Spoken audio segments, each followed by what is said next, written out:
ابتدا، آغاز، یعنی ایسی چیز، ایسا نیا کام جس کا پہلے کوئی وجود نہ ہو، جس کا پہلے کوئی وجود نہ ہو اور وہ کام شروع کر دیا جائے تو اسے کہتے ہیں یہ نیا کام ہے، یہ بدعت ہے، بدعت ہے، اسے بدعت کہا جاتا ہے۔ اور یہ ابدا سے مشتق ہے۔ ابدا عربی میں کہتے ہیں ابدا، شروع کا، یعنی کہ نیا کام شروع کا، ابدا۔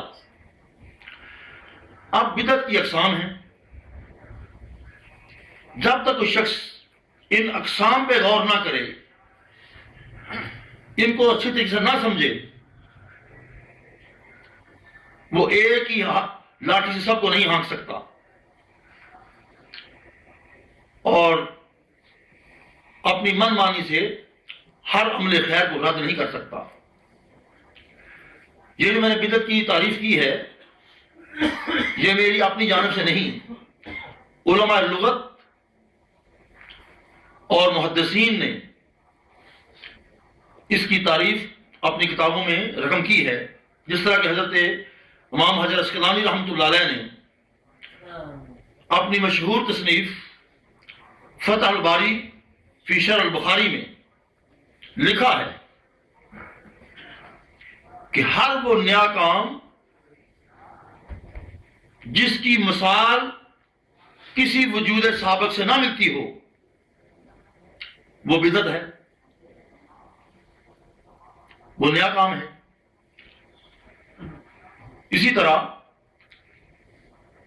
علامہ ابن تیمیہ بھی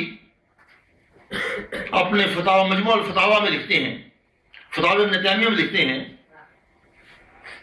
کہ بدعت وہ عمل ہے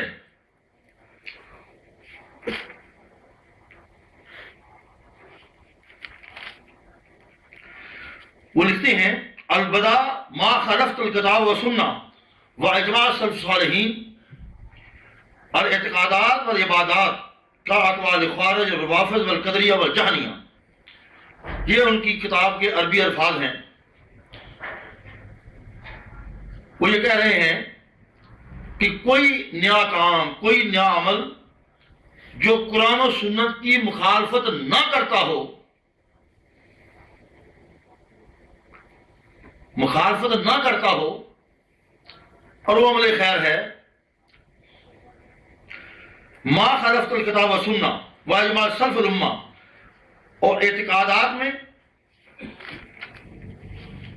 ایسا کام جو اعتقادات عبادات میں کتاب و سنت و اجماع امت کی مخالفت نہ کرے وہ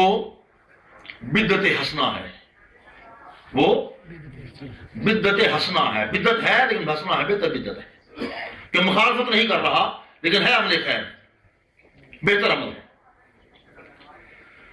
تو جس طرح کے اعتقادات اور عقیدہ جو تھا خوارج کا اور روافض کا، جہنیہ کا اور قدریہ کا، یہ عقائد باطلہ ہیں، ان کے ایسا عقیدہ نہ رکھتا ہو تو اس کا نیا کام جائز اور درست ہے۔ اور ابن تیمیہ کے اس عبارت سے بہت سے علماء نے اتفاق کیا ہے، اور غیر مقلدین کے ایک بہت بڑے عالم دین صدیق حسن بھوپالی،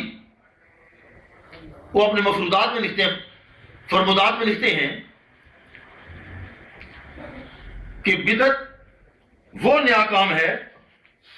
جس سے کوئی سنت متروک نہ ہوتی ہو، سنت ترک نہ ہوتی ہو،